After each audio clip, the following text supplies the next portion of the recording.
เกิดแล้วต้องตายด้วยกันทุกคน เป็นแต่ช้าหรือเร็วต่างกันเพียงเท่านั้น ในขณะที่มีชีวิตอยู่นี้ อย่าได้ปล่อยเนื้อปล่อยตัวไปตามความทะเยอทะยาน ความอยากไม่มีเมืองพอมันจะพาเราให้ล่มจม จะเป็นผู้หมดหวัง ทั้งมีชีวิตอยู่และตายไปแล้ว สถานที่ไปเกิดก็ไปเกิดในที่หมดหวังมีแต่ความทุกข์ความทรมานใครอยากไปเกิดในที่เช่นนั้น เมื่อไม่อยากไปเกิดแล้วให้รีบแก้ไขดัดแปลงตนเองเสียตั้งแต่ยังมีชีวิตอยู่นี้เพื่อความเป็นคนดีแล้วตายแล้วก็เป็นคนดียังมีชีวิตอยู่ก็เป็นคนดีสงบร่มเย็นตลอดไปเลยทุกภพทุกชาติเมื่อวาสนาบารมีแก่กล้าเพราะการทำความดีไม่หยุดไม่ถอยก็ถึงฝั่งฟากโพ้นคือพระนิพพานได้เช่นเดียวกับพระพุทธเจ้าทั้งหลายและ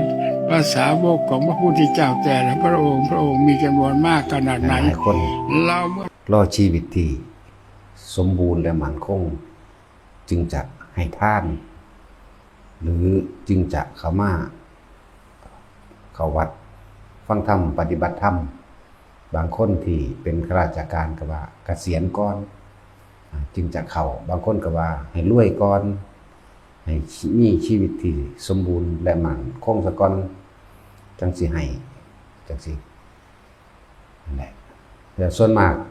มันอยากไปทางตายก่อนบ่ได้ค่อยเข้าพวกจังสิพวกไปตั้งใจไว้จังซั่นบ่ได้ค่อยเข้าเด้มันทั้งมีหรอกแนวก็ซากลากหมดเลยฉะนั้นหาชีวิตที่มั่นคงและสมบูรณ์ซะก่อนจึงจะเป็นผู้ให้จังซี่บ่ที่จริงแล้วก็คือให้ทั้งที่มีชีวิตที่บ่สมบูรณ์นั่นแหละจึงจะเป็นความสมบูรณ์ของชีวิตธรรมวิตโกหาความจริงในตนเองให้มันพบให้มันพอธรรมะคือความจริงของสิ่งทั้งหลายทั้งปวงวิตโกแปลว่าคิดค้นหา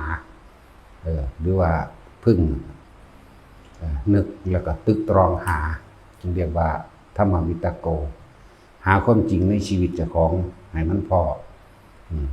เกิดมาเพื่อหยังทำเพื่อใครเกิดมาเพื่ออะไรทำเพื่อใครและจุดหมายของชีวิตอยู่ที่ไหนและค้นหาคำว่ามั่นคงถาวรของชีวิต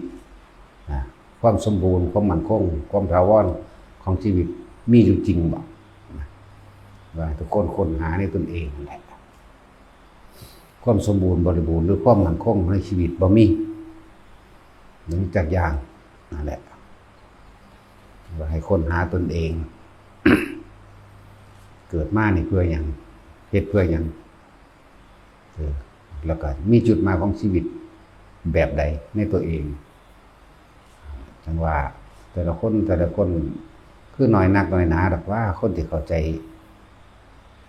คำว่าธรรมะได้น้อยนักน้อยหนาเด้อวันธรรมดาหลายชีวิตที่เกิดมาศูนย์เปล่าเรียกว่าเกิดมาในที่มืดแล้วก็ไปในที่มืดบ่มีความจริงของชีวิตเลยเกิดมามีแต่ความมักย่องเกิดมาแต่ความจอมปลอม